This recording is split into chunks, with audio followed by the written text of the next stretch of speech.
L'accompagnement des personnes avec autisme aujourd'hui à la Fondation OVE constitue une priorité.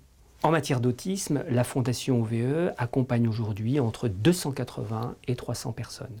Pour les personnes, pour leurs familles, nous devons construire des accompagnements de qualité qui s'appuient bien sûr sur les besoins, sur les demandes, mais aussi surtout sur les potentialités des personnes. Nous allons vous présenter maintenant ce que réalise le CESAD Galilée en matière d'inclusion scolaire. Au carnaval de Venise, Au carnaval de Venise, tout le monde se déguise. tout le monde se déguise. On danse la salsa et la rumba, On danse la salsa et la rumba. le tango et le cha-cha-cha. Le tango et le cha-cha-cha. Maxime, si on remonte il y a quelques années, et notamment il y a 3 ans, Maxime c'était un enfant qui était très replié sur lui-même, qui acceptait très difficilement les contraintes de se mettre sur un travail sur table.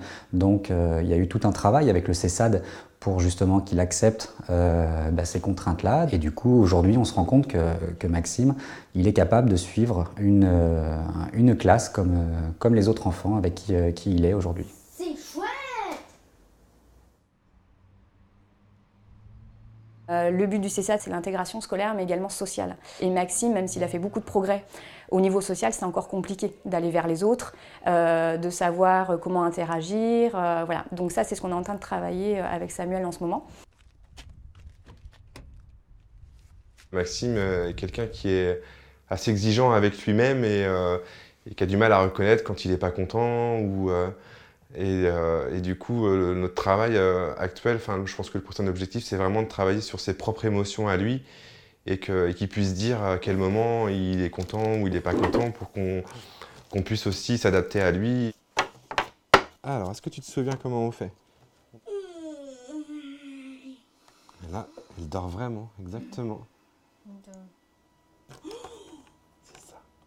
C'est quoi ça, la surprise? Et on a commencé donc du coup avec des supports imagés. Et comme il reconnaissait bien ses émotions, j'ai pu me permettre de travailler plus avec les sons et comme on l'a pu voir ce matin, il les a tous reconnus. Voilà, il ne s'est pas trompé une seule fois. Maxime, après le 1-2, c'est quoi? C'est le 13. Oui. Et on l'écrit 1-3. Alors en fait, moi j'ai des échanges assez réguliers avec l'école, donc son enseignante, également son AVS.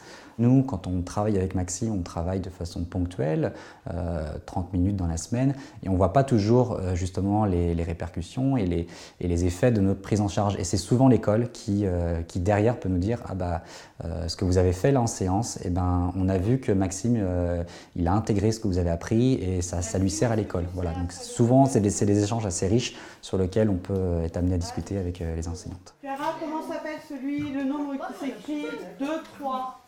23. Bravo. Maxime, le 3-8. 38. Bravo Maxime.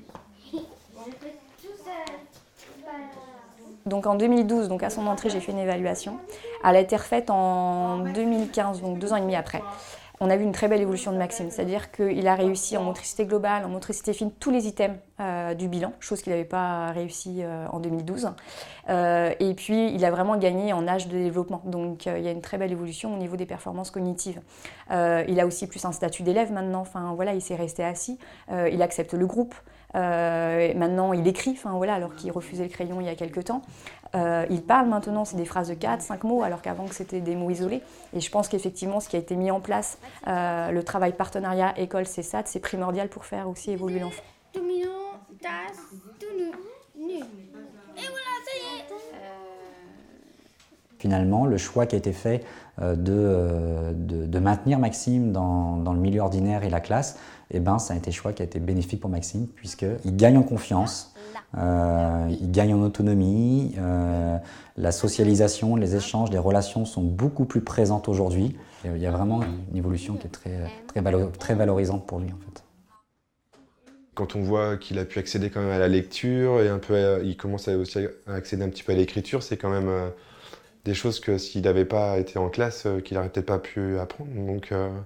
Donc au contraire, quoi, c'est que bénéfique pour lui, quoi. C'est un peu notre mission aussi, quoi, c'est de les accompagner dans un milieu normal le plus possible, quoi. Parce qu'il côtoie aussi, autre que les élèves de sa classe, des enfants lambda. Donc le but, c'est vraiment qu'ils soient intégrés dans ce groupe, quoi.